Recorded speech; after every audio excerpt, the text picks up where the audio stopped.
और 12,000 टीचरों को गोया पास करके फेल कर दिया गया।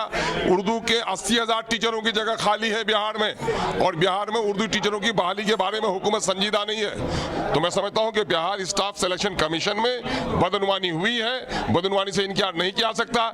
इसके आला सतही जांच होनी चाहिए। जिन लोगों का रिजल्ट हुआ है उनकी फौरी तौर पर बहाली होनी चाहिए। ऑल इंडिया मजलिस इत्तेहादुल मुस्लिमीन के प्रदेश सचिव अख्तरुल ईमान ने आज उर्दू के विकास को लेकर के, उर्दू के साथ हो रही नाइंसाफी को लेकर के प्रेस कॉन्फ्रेंस किया और उन्होंने सरकार से ये मांग की कि उर्दू का जो जायज़ हक है उसे मिलना चाहिए। अख्तरुल ईमान साहब, ये उर्दू के जायज़ हक की बात हमेशा से उठती रही है। विधानमंडल का जो मानसून सत्र कल से शुरू हो रहा है, वहाँ भी आवाज़ उठाएंगे?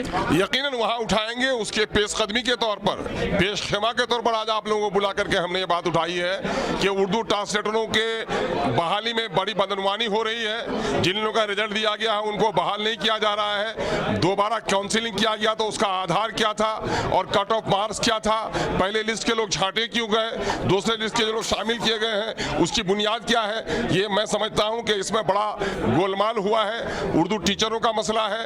आज 7-8 साल से बच्चे सड़कों पे हैं, जहर खाने के लिए आज वो तैयार हो गए हैं, और 12,000 टीचरों को गोया पास करके फेल कर दिया गया।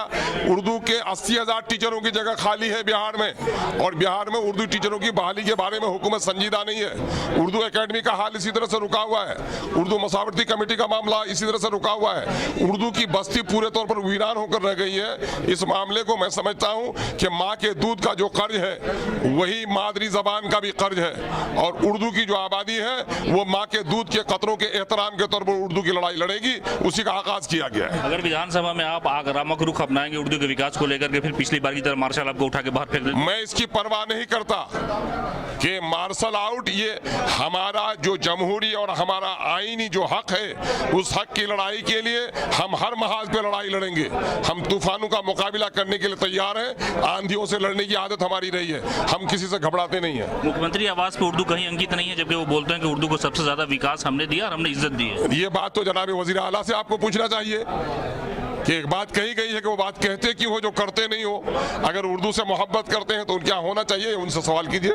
एक आखिरी सवाल, उर्दू अनुवादक वाले मामले में भ्रष्टाचार को लेकर के आपने इल्जाम लगाया, खबरें छपी और आपने कहा कि ये बिल्कुल सरासर नाइंसाफी है। जो बच्चों पहले पास थे उनको बाद में फेल कर दिया गया। मैंने वही बात तो आज यहाँ भी दोहराई है कि दोबारा काउंसिलिंग क्यों हुई। अगर दोबारा काउंसिलिंग हुई तो उसकी वजह क्या थी। पहले जो लोग काउंसिलिंग है जिनके कागजात सही पाए गए थे उनको छाटा, उनको लिस्ट से खारिज किस बुनियाद पर किया गया है। तो मैं ये तो सब कुछ जानना चाहता हूं। इस बात की पूरी वजाहत करनी चाहिए कि फर्स्ट काउंसिलिंग के लिस्ट में जिन लोगों की कागजात अच्छे दुरुस्त पाए गए थे उनको क्यों छाटा गया, इसकी कोई वजाहत नहीं की है। तो मैं समझता हूं कि बिहार स्टाफ सिलेक्शन कमीशन में बदनवानी हुई है। बदनवानी से इनकार नहीं किया सकता।